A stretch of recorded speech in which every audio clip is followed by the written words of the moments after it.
Morning students, welcome to another video of thermodynamics.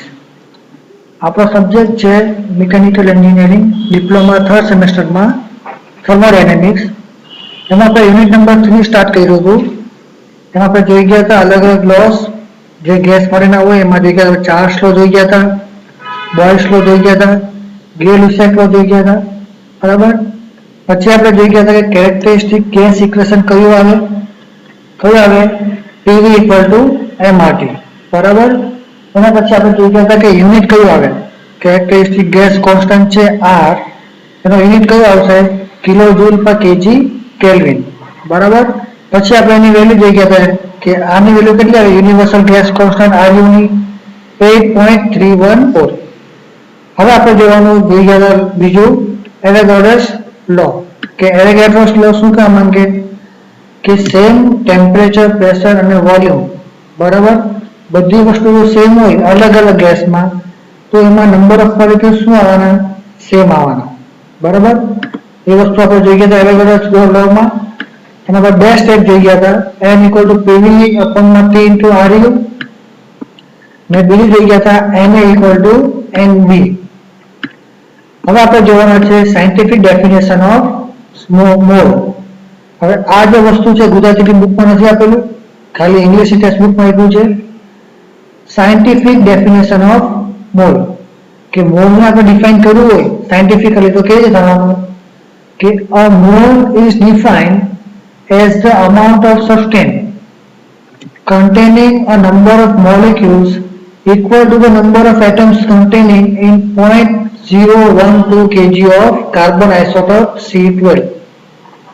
તો શું થાય સાયન્ટિફિક ડેફિનેશન કે કાર્બન આઇસોટોપ છે C12, બરાબર, એમાં જેટલા નંબર ઓફ એટમ્સ છે 0.012 kg માં એટલા જ અમાઉન્ટ ઓફ મોલ કેવી ડિફાઇન થવાનું કે એટલા સબસ્ટન્સ મારા કેટલા છે નંબર ઓફ મોલેક્યુલ્સ ના ઇક્વલ છે.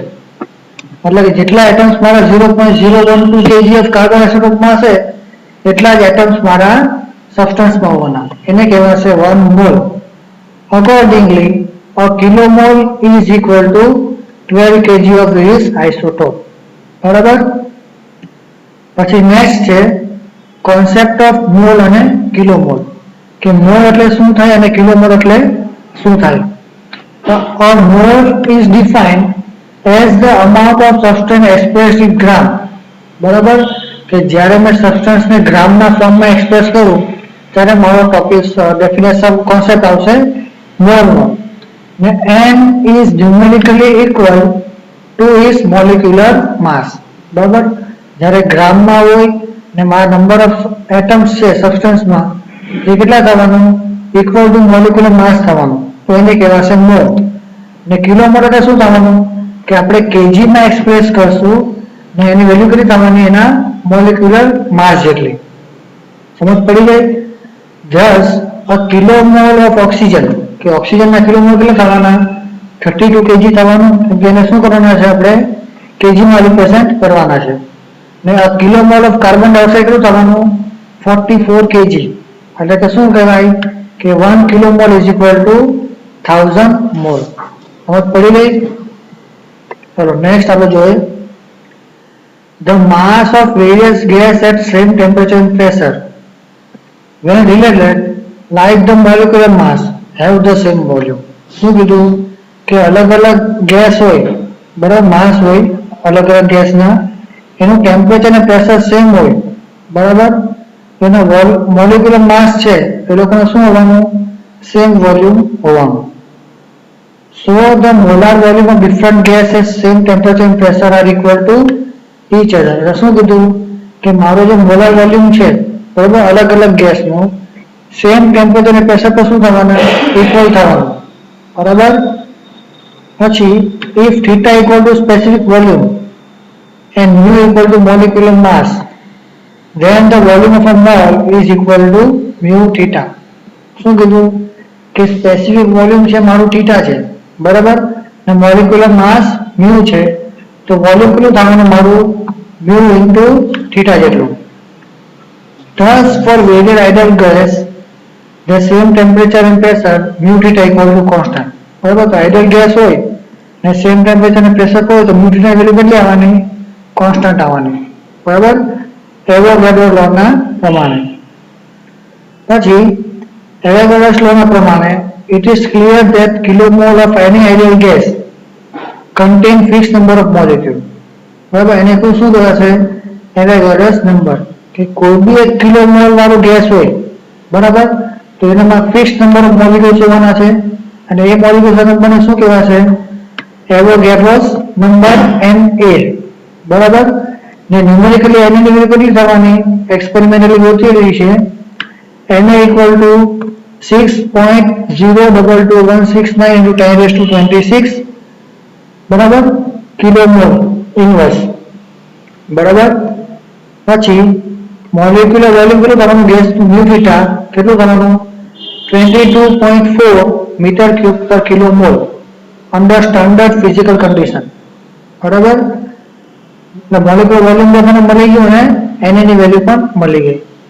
સમજ પડી ગઈ એવોગાડ્રોસ લોમાં શું કામ માંગે છે અને મોલ અને કિલોમોલ શું છે તે. નેક્સ્ટ આપણે જોવાના છે most important topic, specific heat કા પછી થર્મલ કેપેસિટી. શું કહેવાશે? સ્પેસિફિક હીટ કહેવાશે કા પછી થર્મલ કેપેસિટી કહેવાશે. તો સ્પેસિફિક હીટ એટલે શું છે પહેલા આપણે એ સમજવું પડે. તો સ્પેસિફિક હીટ કોને કહેવાશે? કે કોઈ બી ગેસ છે કે કોઈ બી સબસ્ટન્સ છે એનું ટેમ્પરેચર જો મારે 1 ડિગ્રી સેલ્સિયસ થી વધારવું હોય ને એ ટેમ્પરેચર વધારવા માટે મારે જેટલી હીટ લાગે છે એ હીટને શું કહેવાશે? Specific heat. કે the specific heat of a substance is defined as the energy required to raise the temperature of unit mass of substance by 1 degree. બરાબર, યુનિટ માસ એટલે કે 1 kg. મતલબ કે મારા 1 kg ઓફ સબસ્ટન્સ નું 1 ડિગ્રી ટેમ્પરેચર વધારવા માટે જેટલી હીટ ની મને જરૂરત પડે એને કહેવાશે સ્પેસિફિક હીટ. સ્પેસિફિક કઈ રીતે દર્શાવાય? તો કેપિટલ સી થી દર્શાવાય છે. એનો એસઆઈ યુનિટ શું આવશે? કિલો જૂલ પર કેજી કેલ્વિન, બરાબર. આ મેથેમેટિકલ ફોર્મમાં લખીએ તો C ઇક્વલ ટુ શું થવાનું? dq અપોનમાં dt, બરાબર. મતલબ કે હીટ રિક્વાયર્ડ પર ચેન્જ ઇન ટેમ્પરેચર, બરાબર. પછી average specific heat of a substance is the ratio of energy supplied to unit mass of a substance dq to respective temperature. આપણે જે ફોર્મ્યુલા મળીએ C equal to dq અપોનમાં dt એને સેન્ટેન્સના ફોર્મમાં લખેલું છે, બરાબર. એ રેશિયો કોનો છે? કે energy supply to unit mass dq અપોનમાં respective temperature rise dt. Specific heat is the energy storage capacity of a substance. કે મારો સબસ્ટન્સ છે કે કેટલી એનર્જી સ્ટોર કરી શકશે એ બતાવશે મારું સ્પેસિફિક હીટ. એને શું કહેવાશે? થર્મલ કેપેસિટી પણ કહેવાય, બરાબર. બધા સોલિડ અને લિક્વિડમાં શું હોય? સેમ જ વેલ્યુ હોય સ્પેસિફિક હીટની સોલિડ અને લિક્વિડ માટે, બરાબર. કેમ કે એ લોકોનું એક્સપાન્શન નહીં થાય હીટિંગ દરમિયાન. કે જ્યારે તમે સોલિડ કે લિક્વિડનું હીટિંગ કરો તો એનું એક્સપાન્શન એટલું બધું વધારે નહીં થાય, એટલે એ લોકોની સ્પેસિફિક હીટની વેલ્યુ સેમ આવે. પણ ગેસ માટે સ્પેસિફિક હીટની વેલ્યુ શું હોય? અલગ અલગ હોય. કેમ કે કોના પર ડિપેન્ડ કરે છે? કે આપણે કેટલી એનર્જી સપ્લાય કરીએ છીએ ને કેટલું ટેમ્પરેચર વધે છે એના પરનું એક્સપાન્શન થાય. When a gas is heated at constant pressure, બરાબર, જ્યારે ગેસનું મેં હીટિંગ કરું કોન્સ્ટન્ટ પ્રેશર દરમિયાન તો શું થાય? અમુક એનર્જી છે જે કેમાં યુઝ થઈ જવાની છે? આપણી એક્સપાન્શનમાં યુઝ થઈ જવાની છે, બરાબર. અમુક એનર્જી મારી એક્સપાન્શનમાં યુઝ થઈ જશે ગેસના, ને બાકીની જે એનર્જી છે તે કેમાં યુઝ થવાની? તો એની ઇન્ટરનલ એનર્જી ઇન્ક્રીઝ કરવામાં. કોન્સ્ટન્ટ પ્રેશરમાં જ્યારે મેં ગેસનું હીટિંગ કરું તો અમુક એનર્જી છે તે કેમાં યુઝ થવાની? એક્સપાન્શનમાં યુઝ થવાની ગેસના, બરાબર. અમુક એનર્જી કેમાં યુઝ થઈ જવાની? એની ઇન્ટરનલ એનર્જીને ઇન્ક્રીઝ કરવામાં. એના પર શું ખબર પડે? કે મારું ટેમ્પરેચર ઓફ ગેસ વધશે, બરાબર. ને જ્યારે મેં કોન્સ્ટન્ટ વોલ્યુમમાં જો મેં ગેસનું હીટિંગ કરું તો બધી જ એનર્જી કેમાં યુઝ થવાની? એના ઇન્ટરનલ એનર્જીને ઇન્ક્રીઝ કરવામાં યુઝ થવાની. એના કારણે શું થવાનું? મારું ટેમ્પરેચર ગેસનું વધી જશે. Thus, energy required to raise unit degree of temperature of unit mass of a gas have higher value in constant pressure heating compare to constant volume heating. એના પછી મને શું ખબર પડે કે જો મારે એનર્જી ઇન્ક્રીઝ કરવી યુનિટ માસની, બરાબર, ત્યારે મને ગેસની વેલ્યુ હાયર મળશે, એનર્જીની રિક્વાયરમેન્ટ વધી જશે કોન્સ્ટન્ટ પ્રેશર હીટિંગના પ્રોસેસના કારણે, ત્યારે compare to constant volume heating પ્રોસેસમાં, બરાબર. આના પછી મને બે વસ્તુ જોવા મળે કે વોલ્યુમ માટે અલગ પ્રોસેસ થાય છે હીટિંગમાં, કોન્સ્ટન્ટ વોલ્યુમમાં અને કોન્સ્ટન્ટ પ્રેશરમાં અલગ થાય છે. એના પછી નવા બે ટર્મ આવે, specific heat at constant volume, બરાબર. શું આવશે? Specific heat at constant volume અને specific heat at constant pressure. હવે આ બે વસ્તુમાં શું થાય છે આપણે જોવું પડે. તો પહેલું આવે specific heat at constant volume, મતલબ કે અમાઉન્ટ ઓફ એનર્જી રિક્વાયર્ડ, બરાબર. એનર્જી આપણે રિક્વાયર્ડ છે યુનિટ માસ ઓફ ગેસનું ટેમ્પરેચર વધારવા માટે 1 ડિગ્રીથી. ક્યારે? તો જ્યારે મેં એને કોન્સ્ટન્ટ વોલ્યુમમાં રાખું છું, એને કહેવાશે specific heat at constant volume, બરાબર. It is defined as the energy required to raise the temperature of unit mass of gas by 1 degree. ક્યારે? તો at constant volume, બરાબર. ને આને કેવી રીતે દર્શાવાય? CV તરીકે દર્શાવાય ને યુનિટ શું આવશે? કિલો જૂલ પર કેજી કેલ્વિન, બરાબર. આ એક ડેફિનેશન હતી. કા પછી બીજી ડેફિનેશન શું આવે? તો specific heat at constant volume of a gas is defined as the rate of internal energy, rate of change of internal energy of unit mass with respect to change of temperature when heated at constant volume. એટલે શું થઈ જાય definition ઉપરથી? CV is equal to du upon dt. જ્યારે કે du એટલે શું છે? Change in specific internal energy, ને dt એટલે શું છે? Change in temperature. યુનિટ શું આવશે? કિલો જૂલ પર કેજી કેલ્વિન, બરાબર. ચલો હવે એના માટે એક્સપેરિમેન્ટ આપણે જોઈ જાય. શું કીધું? એક ક્લોઝ વેસલમાં એક ગેસ લીધો યુનિટ માસનો, એનો પ્રેશર છે P. હવે આપણે જો ડીક્યુ અમાઉન્ટ ઓફ હીટ આપણે આપીએ તો શું થવાનું? એનો પ્રેશર વધવાનું, એટલે પ્રેશર 1 થી 2 જવાનું ને વોલ્યુમ શું રહેવાનું? કોન્સ્ટન્ટ રહેવાનું, બરાબર. Figure 3.5 shows unit mass of gas constant in closed volume of theta, બરાબર, at constant volume. પછી શું કર્યું? DQ amount of heat supply કરી, એના કારણે મારું જે સિસ્ટમ છે તે ઇક્વિલિબ્રિયમ સ્ટેટ 2 માં આવ્યું ઇક્વિલિબ્રિયમ સ્ટેટ 1 માંથી, ને આમાં કોઈ બી ડિસ્પ્લેસમેન્ટ વર્ક નથી થવાનું, બરાબર, સિસ્ટમ અને સરાઉન્ડિંગના વચ્ચે. તો એના પછી આપણે શું લખી શકીએ કે dq is equal to 0, કોઈ બી વર્ક નહીં થવાનું. હવે આમાં આપણે ફર્સ્ટ લો ઓફ થર્મોડાયનેમિક્સ લગાવીએ. dq is equal to dw plus du. dw 0 છે, હવે શું થવાનું? dq equal to du. Equation મળી ગયો, dq is equal to du. હવે આ વેલ્યુને આપણે શું કરીએ? પહેલા ઇક્વેશન મૂકીએ CV ના ઇક્વેશનમાં. તો શું કરવાનું? CV is equal to du upon dt, બરાબર. હવે આમાંથી du ને કરતા બનાવો તો du is equal to શું થઈ જવાનું? CV ડેલ્ટા t, બરાબર. du એટલે શું છે? Change in specific internal energy, એટલે શું લખાય? U2 U1 લખાય, is equal to CV. શું આવશે? Change in temperature T2 T1. હવે આ કોના માટે છે? તો યુનિટ માસ ઓફ ગેસ માટે છે, બરાબર. અને પછી જો m માસ ઓફ ગેસ માટે લેવું તો શું કરવાનું? Capital U minus U1 U2 minus U1 is equal to m CV T2 minus T1. એટલે શું લખાય? du is equal to m CV delta t, પછી dt. જ્યારે કે કેપિટલ D એટલે શું છે?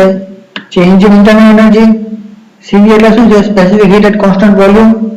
T2 એટલે ફાઇનલ ટેમ્પરેચર અને T1 એટલે ઇનિશિયલ ટેમ્પરેચર.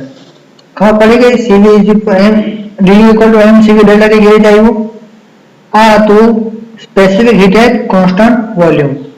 નેક્સ્ટ આપણે જોવાનું છે specific heat at constant pressure, એને કહેવાશે CP, બરાબર. ચલો CP ની ડેફિનેશન શું થવાનું?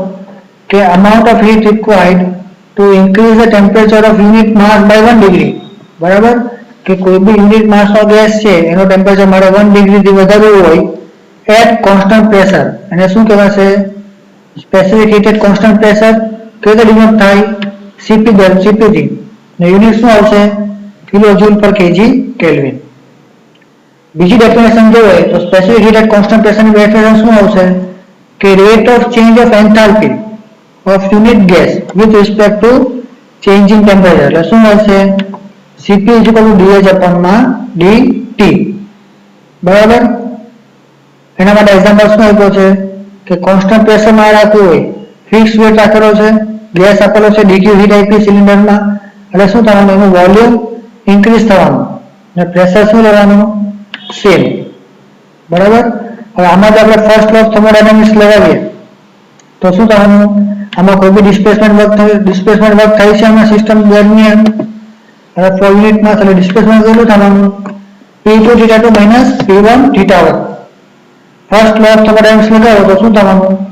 dq du plus dw. dw ની વેલ્યુ શું આવે? u2 u1, અને dw ની વેલ્યુ કેટલી મળી? P2 θ2 P1 θ1. પછી અરેન્જમેન્ટ કરો શું કરવાનું? dq બરાબર u2 plus p2 θ2 minus u1 plus p1 θ1. આપણને ખબર છે એન્થાલ્પીની ફોર્મ્યુલા શું આવે? u plus p θ. તો લખાય dq બરાબર h2 h1, મતલબ કે dq dh. હવે એની વેલ્યુ cp ની વેલ્યુમાં મૂકી દો એટલે શું આવવાનું? cp બરાબર dh dθ. તો dh બરાબર શું થવાનું? cp delta t. બરાબર? ફોર યુનિટ માસ. ને જો આપણે એને m માસ માટે લઈએ તો શું થવાનું? h2 h1 બરાબર c m cp t2 t1. એટલે શું ઇક્વેશન મળશે? dh બરાબર mcp ડેલ્ટા t. સમજ પડી ગઈ? Specific heat at constant volume કોને કહેવાય એનો ઇક્વેશન મળી ગયો. Specific heat at constant pressure કોને કહેવાય એનો ઇક્વેશન બી મળી ગયો. હવે આ ઇક્વેશનમાં અને આ ટોપિકમાં આ લેક્ચરમાં કઈ બી પ્રોબ્લેમ હોય, કઈ બી ડાઉટ હોય મને કોન્ટેક્ટ કરો. Thank you for watching this video. આ વિડીયો લાઈક, શેર અને ચેનલને સબસ્ક્રાઇબ કરો. Thank you.